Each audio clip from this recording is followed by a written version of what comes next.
questão da engajamento com as escrituras na IFES faz parte da identidade do ethos, né? De como que ela se atua, né, com do ministério que ela realiza. A gente tem uma equipe global hoje nessa área de engajamento com as escrituras e também uma rede global de multiplicadores, né? Construir essas pontes entre o pessoal que está nos diferentes movimentos estudantis e nas regiões ao redor do mundo afiliados à IFES, construir essas pontes para um aprendizado mútuo e crescimento na maneira como que a gente se engaja com as escrituras, né? E eu acho que é bacana essa ideia, Jéssica, que a gente tem na IFES. São equipes que buscam cooperar e trabalhar juntas para crescer em como que nós trabalhamos alguns aspectos da nossa identidade e da nossa missão. E para mim, uma das coisas que está no meu coração muito é essa questão de como que a palavra de Deus se conecta a cada contexto, né? Quando a gente pensa nos 6 aspectos da palavra entre nós, um dos primeiros aspectos importantes é sobre essa questão das convicções sobre a natureza e o propósito das escrituras. A chave para a gente seria aproximar-nos da Bíblia não por causa da autoridade de um livro, mas por causa de uma voz que nos vem com a autoridade de uma pessoa, do Deus Criador de todas as coisas, que revela o seu coração, o caráter e o propósito para nós através das Escrituras. Por isso, por exemplo, eu sempre prefiro, em lugar da expressão autoridade das Escrituras, eu prefiro outra expressão, que é a autoridade de Deus exercida através das Escrituras. Pode não parecer muito diferente, mas eu creio que sim, há uma diferença bem importante. Porque quando eu só falo de um livro, sou eu que estou no controle, né? É a minha interpretação do livro que vale, ou aquela defendida pela minha tradição, a tradição a qual eu pertenço. Mas quando a gente fala da autoridade de Deus, aí ela muda a nossa atitude, porque nós chegamos ao texto mais humildes. A gente busca entender, são aproximações, é um processo comunitário, onde somos guiados pelo Espírito, e assim é sempre melhor. Assim nós sempre teremos mais chances de entender melhor a palavra de Deus nesse encontro com aquele que nos fala com autoridade na sua palavra. Aí tem outros 2 aspectos no livreto da Palavra Entre Nós que eu vou comentar juntos, né? Que são essa questão do cultivar a atitude de amor e obediência à palavra e também que leva a modelar o nosso estilo de vida, né? Nesse ponto eu creio que a chave é que nesse relacionamento onde nós ouvimos a Deus em sua palavra, nós não fazemos apenas por uma curiosidade intelectual ou para nos entretermos com a Bíblia, nós nos engajamos com a palavra dispostas a sermos transformados por Deus nesse encontro com Ele, com o que Ele nos diz. Então, nesse sentido, a Bíblia deve sim ser um livro que nos incomoda, que levanta questões, que muitas vezes nos desconcerta. E aí, quando ela nos desafia, sempre nos perguntamos: o que está acontecendo aqui? De que maneira essa palavra me alcança? Como ela revela quem eu sou e onde eu estou? E assim, como eu deveria ser e o que eu deveria fazer? Então, ela afeta profundamente a nossa identidade e como nós vivemos no mundo. Então, esse aspecto transformador da palavra de Deus é um dos detalhes muito especiais do nosso engajamento com as Escrituras. Como é que você vê isso, talvez, impactando grupos, ou como você sonha com esse possível impacto em grupos de ABS, ABO e ABP? Os grupos não devem temer quando eles abrem a Bíblia para fazer um estudo bíblico e saem meio desconcertados desse estudo bíblico, ou saem desafiados, ou saem sem saber bem o que fazer.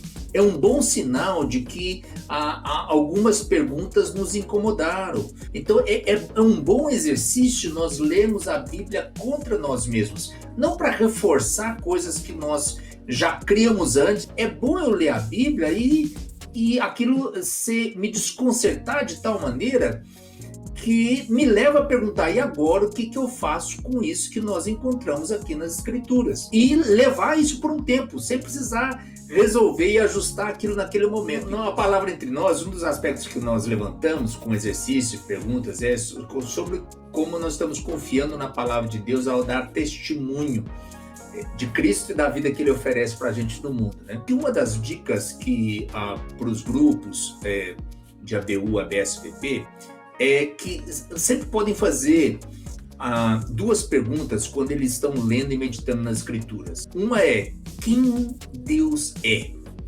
Como ele se revela aqui nesse texto que nós estamos lendo e meditando? E a segunda é: qual é a boa notícia revelada aqui nessa passagem? Ou seja, ao longo de todas as Escrituras, essas duas perguntas simples, elas nos ajudam muito, porque elas colocam o foco em dois pontos bem importantes. Primeiro, conhecer a Deus, ou seja, o Deus bíblico que se revela para a gente nas Escrituras, e conhecer a sua mensagem de vida, de reconciliação, de salvação, que tem por objetivo alcançar todas as pessoas, a todas as famílias da terra.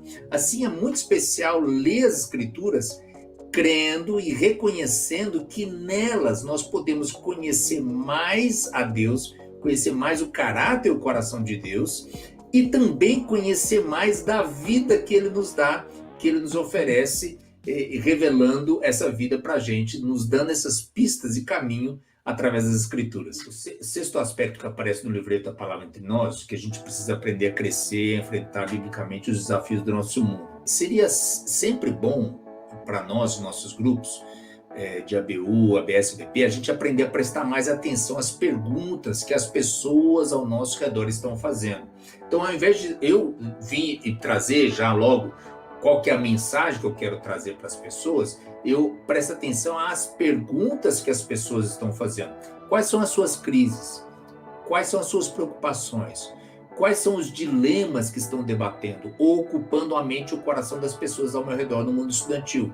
Assim, quando a gente busca trazer essas perguntas para as Escrituras, crendo que a palavra de Deus ela toca cada área da vida humana no mundo, seja política, ecologia, como nós devemos viver no mundo, a pobreza, a corrupção, a saúde mental, o aquecimento global, reconhecendo e crendo que a palavra de Deus tem algo relevante a dizer a cada esfera da vida humana. Isso é muito especial, muito precioso em nossa aproximação das Escrituras. Aprender com humildade a abrir todas as Escrituras, não um versículo ou outro isolado aqui e ali, mas abrir todas as Escrituras e ver como toda a palavra de Deus nos fala acerca desses grandes e pequenos temas que nos afligem no mundo.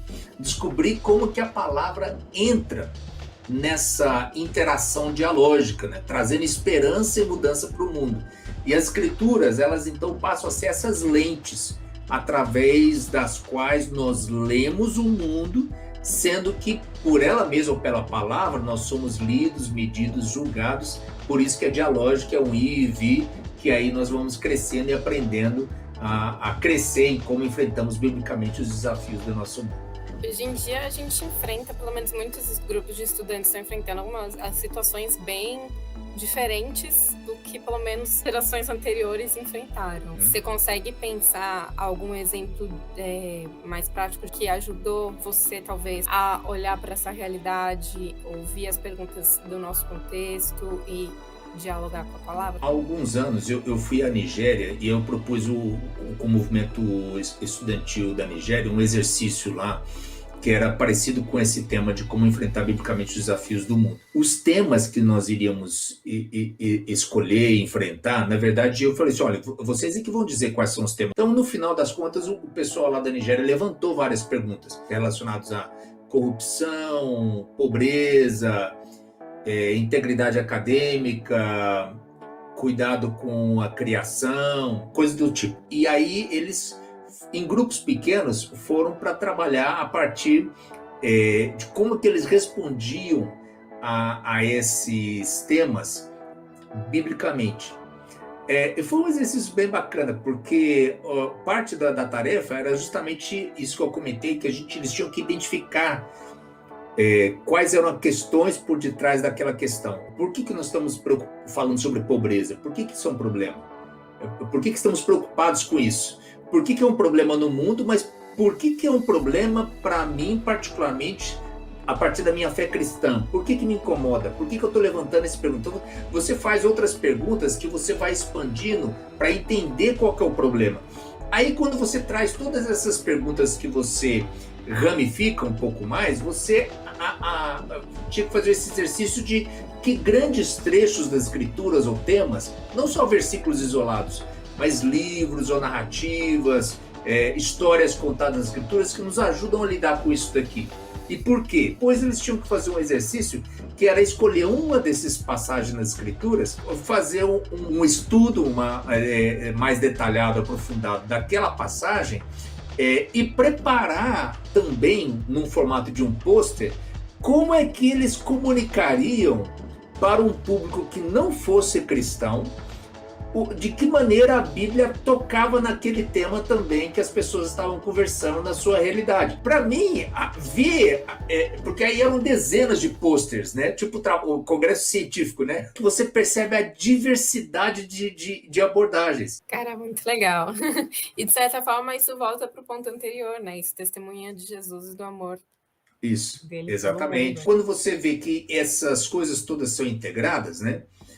Porque às vezes alguém podia falar assim, por que você está falando, por que os cristãos estão preocupados com mudanças climáticas, quando na verdade deveriam estar preocupados se tem vida em Cristo Jesus e se vai se encontrar salvação e tudo mais. Eu vou dizer, que tipo de vida e de salvação é essa que extrai a maneira como eu vivo no mundo que Deus criou e como eu sou responsável para cuidar bem desse mundo, não só para o meu próprio benefício, mas para o benefício das gerações futuras.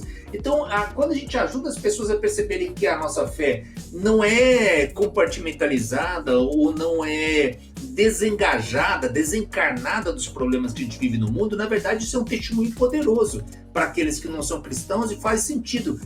Isso é o que a Bíblia diz, isso é a mensagem de vida que nós temos em Cristo. Puxa, isso aqui é fascinante, me desafia, é atrativo. Eu quero essa vida, eu quero abraçar, eu quero seguir. E essa é uma maneira muito preciosa também da gente dar um testemunho íntegro e completo a respeito da vida que nós recebemos em Cristo e que descobrimos nas Escrituras.